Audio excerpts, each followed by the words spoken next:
Bonjour et bienvenue dans Vue d'Europe. Alors j'ai le plaisir d'accueillir sur ce plateau deux députés du Rassemblement national au Parlement européen. Il s'agit de Mathilde Androuet. Bonjour. Bonjour.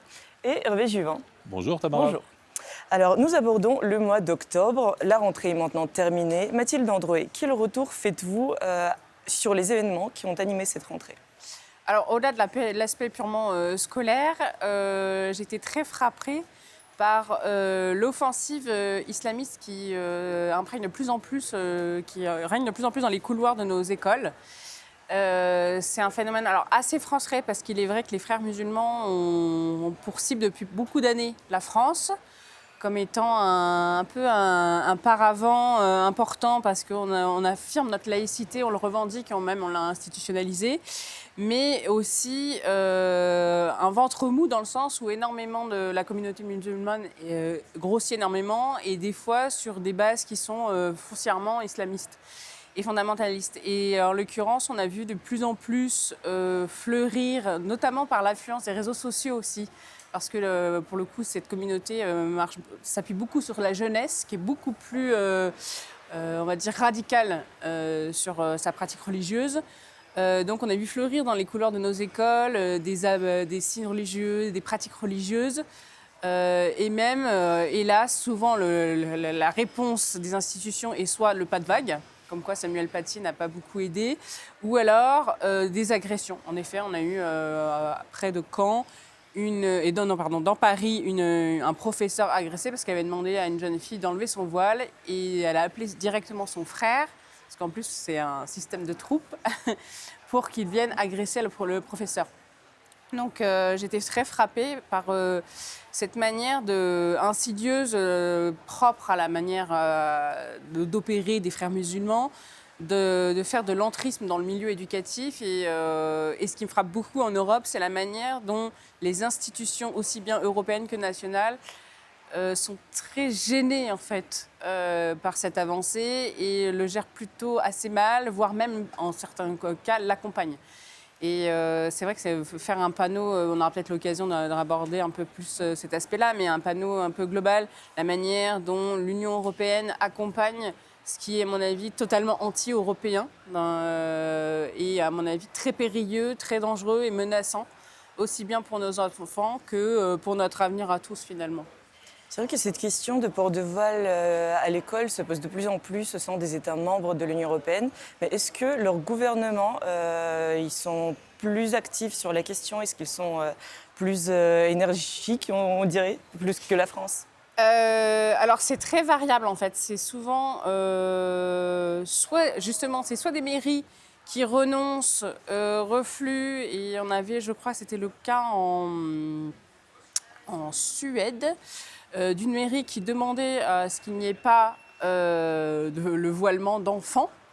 Et ça avait été, c'est justement la commission, en gros la direction de l'éducation qui avait trouvé cette mesure discriminante. Donc là, c'est assez aberrant, où c'est comme en Autriche, où il y avait eu l'idée d'une loi interdisant le voilement des enfants, des fillettes, notamment primaires et maternelles. Et c'est là carrément la Cour constitutionnelle qui a dit que c'était discriminant. Et ce qui est très problématique, c'est que souvent la justice contrevient en fait à juste l'établissement d'un terreau commun qui est non, nous refusons le fondamentalisme islamique en fait. Et oui, le voile est en effet un lieu, on le voit dans l'actualité internationale, mais c'est vraiment un objet de crispation parce qu'en fait, côté frères musulmans, c'est le corps de la femme, mais c'est aussi du coup une manière de développer selon nos propres critères du féminisme islamique, ce qui est assez aberrant quand on voit ça, mais c'est vraiment la manière dont ils avancent sur ce thème-là.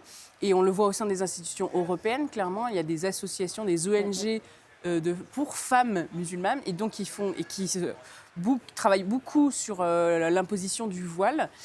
et en usant en plus de nos codes juridiques, à savoir la liberté vestimentaire. C'est vrai que dans l'absolu, pourquoi s'en prendre à une personne sous prétexte qu'elle met telle ou telle chose, tel ou tel habit, mais c'est au-delà d'un tissu. Enfin, voilà, il y a évidemment une portée politique à ce tissu-là, donc à partir de ce moment-là, on sort du simple vêtement. Enfin, c'est pas une affaire de vêtements, de liberté vestimentaire.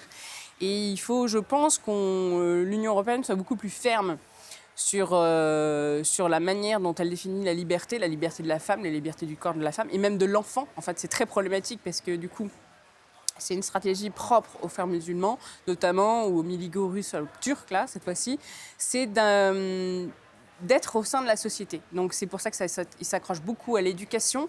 Il s'accroche beaucoup aux questions de féminisme, enfin de féminisme dévoyé à mon avis, mais de féminisme, et parce qu'ils veulent faire société. Donc ils travaillent sur les fondements de la société, donc la famille, faire réseau. Il y a beaucoup de réseaux d'entraide aussi, d'ONG. Donc clairement, les subventions, par exemple, de l'Union européenne sont beaucoup au profit d'ONG et d'associations.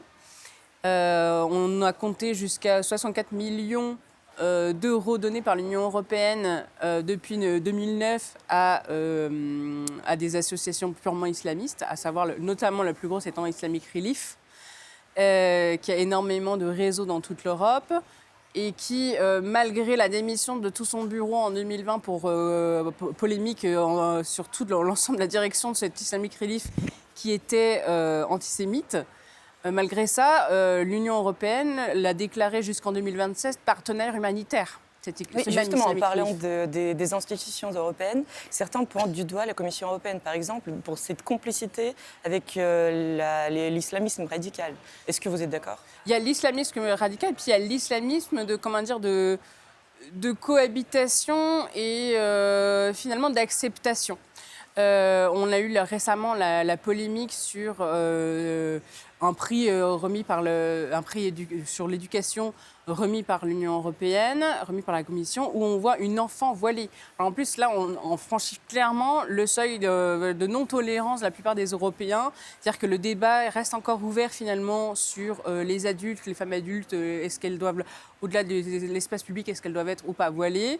Le débat reste encore ouvert. En revanche, sur les enfants, on arrive encore sur un seuil vraiment, à mon avis, gravissime. Enfin, clairement, une enfant n'a pas son propre mot à dire. Et en plus, voiler une enfant, ça veut dire sexualiser son corps. Et ce qui est aussi très problématique sur les valeurs, au-delà même des questions de religion ou pas, c'est clairement quelle est la représentation du corps d'un enfant si on se met à voiler une enfant. Et donc, moi, je trouve qu'en effet, faire la promotion d'un prix sur l'éducation avec une enfant voilée, oui, un prix européen, je trouve ça très très problématique en fait, oui, clairement. Et donc la vraie question c'est savoir est-ce que l'Union européenne est là pour justement faire avancer les pions de gens qui nous sont ouvertement hostiles par ailleurs, et ouvertement hostiles aux femmes et finalement au développement de l'enfant, si on voit ça. Et oui, je suis assez frappée de voir que fleurissent régulièrement dans leur communication officielle un imaginaire en fait de l'illustratif sur un nombre de femmes voilées qui font pleinement partie du corps européen, ce qui en plus dans les faits, dans les statistiques et dans la manière dont on vit au quotidien est faux. Enfin, clairement, le monde est de plus en plus cloisonné. Et on parle même de quartier, donc c'est que oui, en effet, à chaque quartier, sa sociologie et ses pratiques communautaires. En tant que Française, par ailleurs, je refuse ce modèle anglo-saxon du communautarisme et je trouve que l'Union européenne a une fâcheuse tendance à l'accompagner, oui. Merci pour ce message, Mathilde Androuet. Parlons géopolitique à présent. Hervé Juvin, vous déclarez que l'Indo-Pacifique devient le centre du monde. Pourquoi ? Au Parlement européen, nous continuons à focaliser l'essentiel de notre attention sur le conflit entre la Russie et l'Ukraine.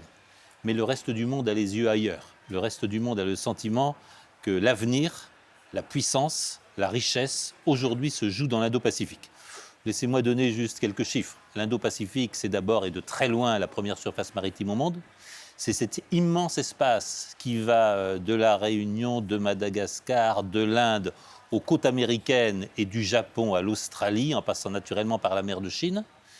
C'est plus de 60% de la population mondiale et c'est déjà les 4 premières économies mondiales. La Chine, les États-Unis, le Japon et l'Inde, qui vient de dépasser la Grande-Bretagne, qui devrait dépasser bientôt l'Allemagne, notamment à la faveur de la crise industrielle terrible que va subir l'Allemagne. Les 4 premières économies et les 4 premières puissances mondiales sont indo-pacifiques. C'est une réalité que les Européens ont souvent tendance à oublier. Ils ont tendance à l'oublier parce que c'est loin. Ils ont aussi tendance à l'oublier parce que nous, Français, sommes les seuls physiquement présents à travers tout cet immense espace, à travers la Nouvelle-Calédonie, Tahiti, les îles australes, la Réunion. Nous avons une présence exceptionnelle dans l'Indo-Pacifique et il serait temps que cette présence exceptionnelle, nous la transformions en atout géopolitique, en outil de coopération et aussi en moyen de développement économique. Donc vous dites que l'Europe est en quelque sorte absente dans ses relations avec cette région du monde? L'Europe en parle beaucoup, mais l'Europe d'abord n'a même pas de bateau en permanence dans la zone Indo-Pacifique. C'est d'ailleurs un des sujets de la Commission Sécurité et Défense que d'avoir peu à peu l'établissement d'une présence militaire et aussi de ports et de bases militaires dans la zone. Aujourd'hui, seule la France a une présence militaire constante dans la zone. Par ailleurs, les systèmes d'alliance qui existent n'incluent pas les pays européens. Les principaux systèmes d'alliance qui existent, c'est le Quad. Le Quad réunit l'Australie, le Japon, l'Inde et les États-Unis. Et c'est une alliance militaire essentiellement destinée à contenir la Chine. Nous connaissons bien en France une seconde alliance militaire qui est AUKUS. AUKUS, c'est l'alliance entre l'Australie, le Japon et les États-Unis, tristement célèbre chez nous, pour avoir éliminé la commande australienne de sous-marins français au profit de sous-marins nucléaires américains, que d'ailleurs les Américains disent maintenant qu'ils seront incapables de construire et de livrer en temps. Mais c'est un autre débat. Quand j'ai parlé du Quad et d'AUKUS, j'oublie évidemment l'essentiel.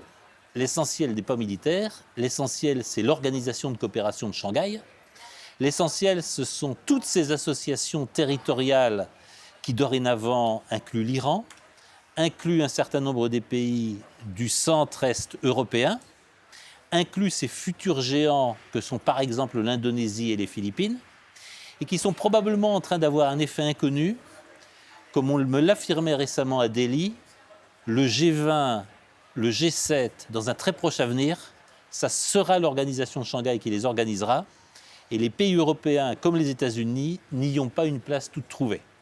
Nous vivons bien un renversement du monde, et le renversement du monde est en train de se jouer en faveur de l'Indo-Pacifique. C'est pourquoi je plaide pour une présence accrue de l'Union européenne dans l'Indo-Pacifique. C'est pourquoi je plaide sur une coopération axée sur les territoires français et axée sur les intérêts français dans l'Indo-Pacifique. Mais il est grand temps que l'Europe se réveille. L'avenir de l'Europe ne se joue pas simplement aux marges de l'Est, il se joue beaucoup plus loin, dans ce territoire premier par la population, premier par la richesse, premier par la jeunesse, dans lequel, oui, se joue l'avenir du monde. Et concrètement, ici au Parlement européen, où vous siégez au sein du groupe Identité et Démocratie, que faites-vous pour développer ce partenariat, ces relations avec l'Indo-Pacifique? Déjà une action très concrète, nous devons mieux les écouter, mieux les connaître et aussi les respecter. Je peux difficilement supporter les leçons de morale, les leçons de bon comportement démocratique, les leçons de bonne politique que les États-Unis, mais aussi malheureusement la France, se croient trop souvent autorisés à donner à des pays comme l'Inde, comme la Chine, etc. J'ai assisté à la scène surréaliste du maire socialiste d'une petite commune française de 30 000 habitants qui apprenait à ses homologues maires de villes de 30 millions d'habitants en Chine comment ils devaient traiter leur cité. Et puis on se souvient de Ségolène Royal, de comique mémoire, donnant des leçons à la Chine sur la manière dont elle devait gérer sa population. Qu'est-ce qu'une présidente de région de 3 millions d'habitants peut dire à un pays d'1,4 milliard d'habitants? Faisons preuve d'un peu plus de modestie, apprenons à les connaître, apprenons aussi à les respecter. Ce sera la base d'accords de coopération. Le second point, c'est naturellement de poursuivre notre intérêt national et nos intérêts européens. Je déplore que trop souvent, derrière ces leçons de morale, ces leçons sur les droits de l'homme, etc., nous oublions où sont nos intérêts. Nos intérêts, c'est d'établir des relations commerciales. Nos intérêts, c'est de défendre notre autonomie stratégique et de surtout ne pas être naïfs. Comment accepter que 90% des principes actifs de nos médicaments viennent de Chine et d'Inde? Comment accepter que certains des pays les plus riches du monde n'aient ni capacité à fabriquer des respirateurs, ni capacité à fabriquer des masques quand démarre la pandémie de Covid? Nous devons reprendre le contrôle de nos économies, et rien n'est plus frappant à cet égard que la dépendance coupable dans laquelle nous nous trouvons. Les batteries sont chinoises, le soft est américain, et l'industrie automobile européenne, qui était une des sources de notre richesse et de notre puissance, est réduite à rien. Nous ne devons surtout pas être naïfs, nous devons poursuivre nos intérêts nationaux. Puis le troisième point, c'est évidemment de défendre et d'affirmer une géopolitique. L'Europe, ça n'est pas seulement une richesse, l'Europe, ce n'est pas seulement des droits et des règles que nous prétendons imposer au reste du monde. L'Europe, c'est aussi une puissance, c'est aussi une sécurité à défendre. Et donc l'Europe doit très clairement définir quels intérêts sont les siens, par quelle voie passe sa sécurité et quels doivent être ses alliés. À cet égard, je plaide pour un rapprochement de tous les partis qui défendent une ligne conservatrice, identitaire, respectueuse des frontières, respectueuse des identités nationales, avec des partis qui, un peu partout en Asie, défendent la même politique. Vous le savez, en Inde, le BJP est un parti profondément identitaire, attaché à l'identité de l'Inde, avec lequel nous devons naturellement parler. Mais je constate que la Chine est extrêmement soucieuse de sa propre identité. Je constate à quel point des pays comme la Malaisie, comme l'Indonésie sont aussi soucieux de leur identité, à quel point un pays comme le Vietnam poursuit une politique qui est une politique d'indépendance, d'affirmation de soi. Nous devons en Europe, et nous devons, nous Français, montrer la voie d'un dialogue fructueux avec eux. C'est la voie du non-alignement, c'est la voie de l'équidistance, où nous sommes alliés, nous le resterons des États-Unis, mais ceci n'exclut pas des alliances, des partenariats et des coopérations avec les pays de cette zone qui, je le répète, devient la zone où se joue l'avenir du monde. Merci Hervé Juvin, merci Mathilde Androé et merci à vous de nous avoir suivis aujourd'hui. On se retrouve bientôt.